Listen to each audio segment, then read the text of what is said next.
12 en punto. A partir de este momento, las informaciones que son noticia toman el protagonismo. Comienza Informe RCR. Muy buenas tardes, bienvenidos a esta edición meridiana de Informe RCR, que llega a ustedes a nombre de Jaime Nestares en la Dirección General de la Estación, de Willis Arcaya en la gerencia de producción, de Marilia García en la coordinación de redacción.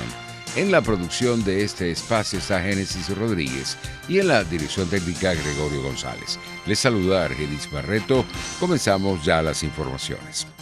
No hay manera de que el país salga adelante sin un gran acuerdo nacional y la celebración de elecciones libres y transparentes, según lo advirtió el vicepresidente de Colindustria, Francisco Acevedo. En palabras del empresario, es indispensable la inversión privada y un sistema que genere confianza para la reactivación económica en Venezuela.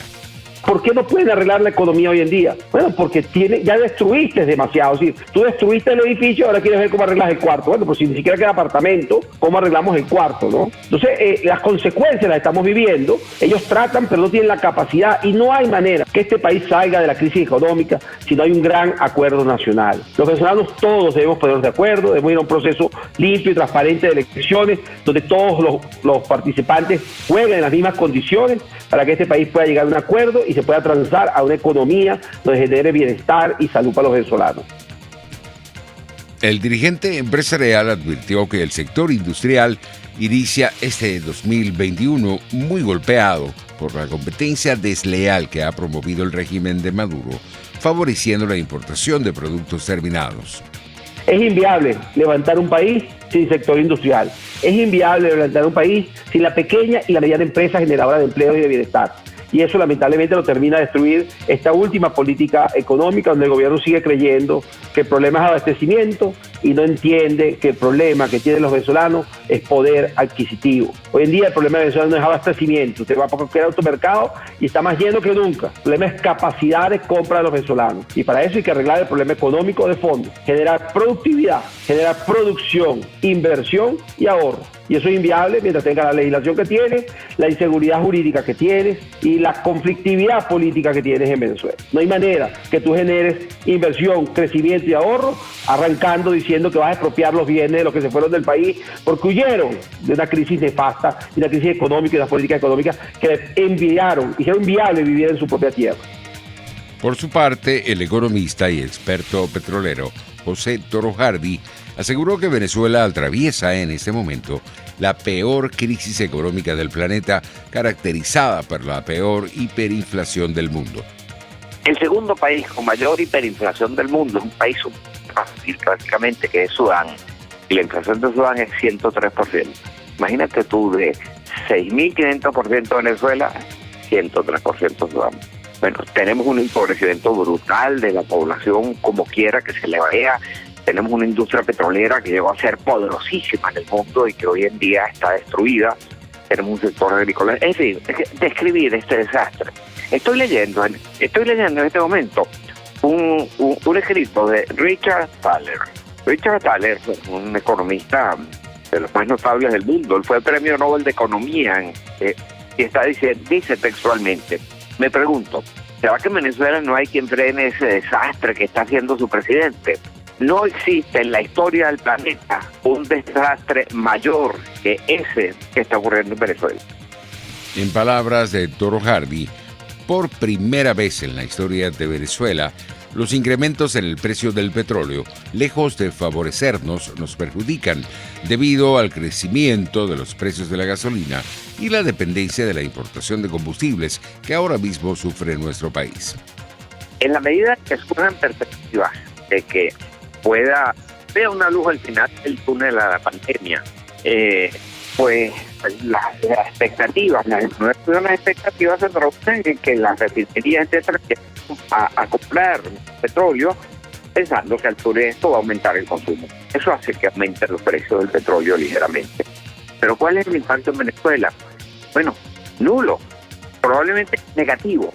¿Y por qué digo negativo? Porque producimos tan poco petróleo que ya no nos beneficiamos con un aumento. Pero por otro lado, estamos importando grandes cantidades de gasolina y esas están aumentando fuertemente, se está aumentando el precio. En consecuencia, es más lo que va a costar el aumento de la gasolina que importamos que el aumento del precio del petróleo que exportamos.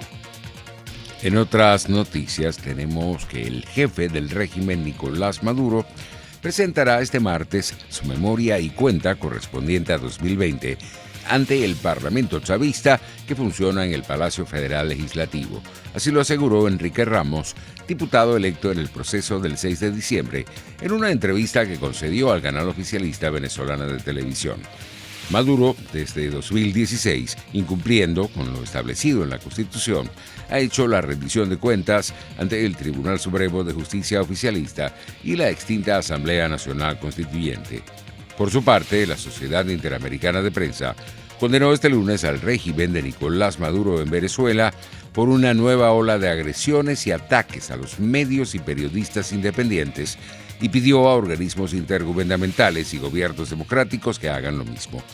Aunque estemos acostumbrados a la barbarie del régimen contra la libertad de prensa, no podemos dejar de condenar esta nueva ola de agresiones y ataques del gobierno venezolano con la intención de seguir silenciando a medios y periodistas independientes, dijo Jorge Canaguati, presidente de la CIP y del grupo OPSA con sede en Honduras. El régimen siempre aprovecha la desviación de la atención que provocan otros hechos noticiosos, como la instalación de la polémica Asamblea Legislativa propia para tratar de actuar impunemente en contra de la libertad de prensa, dijo Canaguati en un comunicado.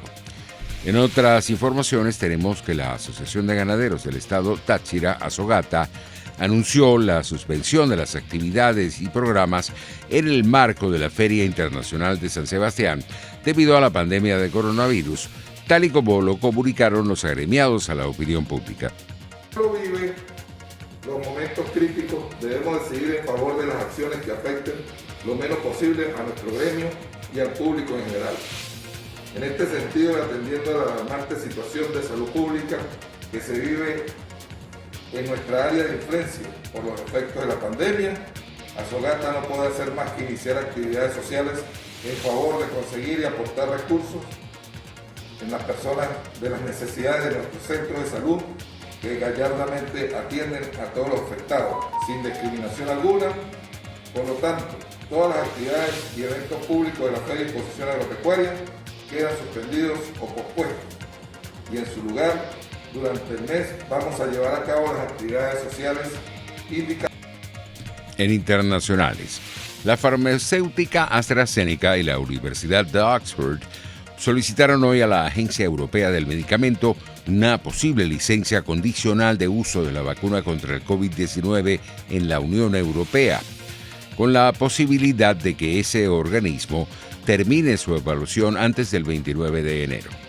Según confirmó la agencia, sus expertos en medicamentos humanos analizarán todo el paquete de datos disponibles en un plazo de tiempo acelerado y podrían emitir sus conclusiones sobre la posibilidad de que la Comisión Europea otorgue la licencia condicional a AstraZeneca antes del 29 de enero. De lograr el respaldo de los científicos europeos, la vacuna de Oxford sería la tercera contra la COVID-19 en recibir luz verde en la Unión Europea, después de la de Pfizer-BioNTech y la de Moderna. Entre tanto, las primeras dosis de la vacuna de Moderna llegaron a primera hora de la mañana a España en un camión procedente de Bélgica que las transportó a un almacén del Ministerio de Sanidad en el centro peninsular. El fármaco, desarrollado por Moderna, que fue autorizado la semana pasada por la Agencia del Medicamento Europeo, se convierte así en el segundo que se administrará contra el coronavirus en nuestro país. La previsión de Sanidad es que España reciba en las próximas 6 o 7 semanas 600.000 dosis, según lo confirmó este martes el ministro Salvador Illa. Mañana a las 8 hemos recibido las primeras dosis de la vacuna de Moderna 357 cajas con 100 dosis por caja, 350, por tanto 35.700 dosis de esta vacuna que, insisto, ya están en territorio español, han llegado esta mañana y van a ser distribuidas para que las comunidades autónomas las reciban durante el día de mañana, miércoles, y algunas de ellas el jueves por la mañana. El reparto va a ser evidentemente equitativo, como mañana las... Por su parte, el presidente de Portugal, Marcelo Rebelo de Sousa, dio positivo por coronavirus y tuvo que anular toda su agenda pública 2 semanas antes de las elecciones presidenciales del 24 de enero, en las que parte como favorito. Anunció el lunes por la noche la presidencia lusa. El jefe de Estado, de 72 años de edad, es asintomático y se aisló en la parte residencial del Palacio Presidencial en Lisboa, precisaron sus servicios en un comunicado. Por su parte, China confirmó hoy que el equipo de expertos de la Organización Mundial de la Salud, encargado de investigar los orígenes del coronavirus, volará el próximo jueves 14 de enero a la ciudad centro-oriental de Wuhan, procedente de Singapur. El portavoz del Ministerio de Asuntos Exteriores chino, Zhao Lijian, informó hoy en una rueda de prensa que el equipo de la OMS comenzará su periplo en Wuhan, la ciudad en la que comenzaron a registrarse los primeros casos de COVID hace poco más de un año. En otras informaciones, el ministro del Interior español, Fernando Grande Marlaska, aseguró que el gobierno está evaluando daños para estudiar las necesarias ayudas tras el paso de la borrasca Filomena y confirmó la muerte de al menos 5 personas producto del temporal. El fallecimiento de 5 personas. 2 personas fallecieron en Andalucía al ser arrastrado su vehículo por el río en la localidad de Fuengirola, Málaga. Un varón de 54 años falleció en la localidad en el municipio de la Comunidad de Madrid de Zarzalejo. Y por último, en la noche del domingo pasado, al lunes, fallecieron 2 personas sin hogar en Barcelona. Quiero desde aquí enviar las condolencias en mi nombre y en el de todo el Gobierno a los familiares y amigos de estas personas fallecidas.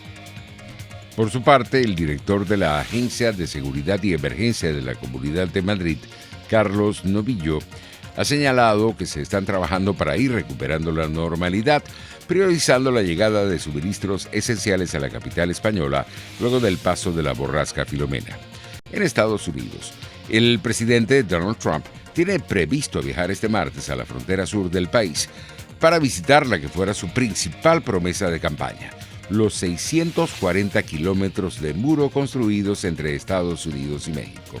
A Trump no se le ha visto en público desde que el pasado miércoles sus seguidores protagonizaran un asalto al Capitolio. El mandatario hizo públicos 2 videos, en uno de los cuales llegaba a claudicar, admitiendo la derrota, condenando la violencia y prometiendo facilitar la transición al presidente electo Joe Biden sin citarle por su nombre. Pasamos a la materia económica. Brasil cerró 2020 con una inflación del 4,52%, la más elevada desde 2016 y por encima del centro de la meta de 4%, fijada por el gobierno para el año, pero dentro del margen de tolerancia de 1,5 puntos porcentuales, empujada por el alza de los alimentos, informó este martes el gobierno.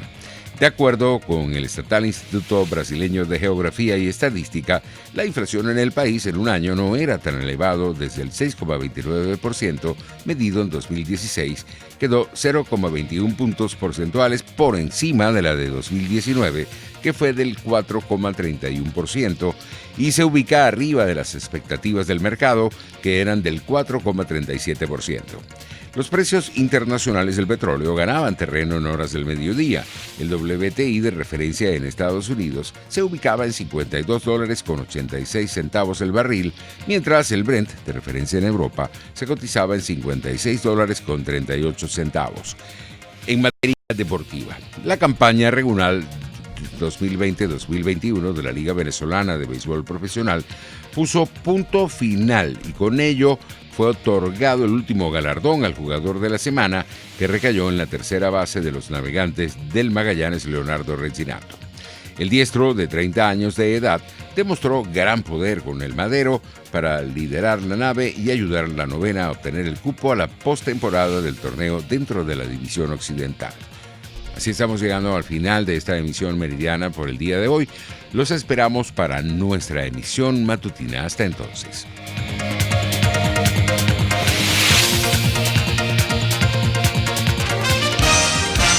Hasta aquí este compacto noticioso. Manténgase en nuestra sintonía, porque estaremos informándole de la noticia al momento de producirse. RCR 750 AM.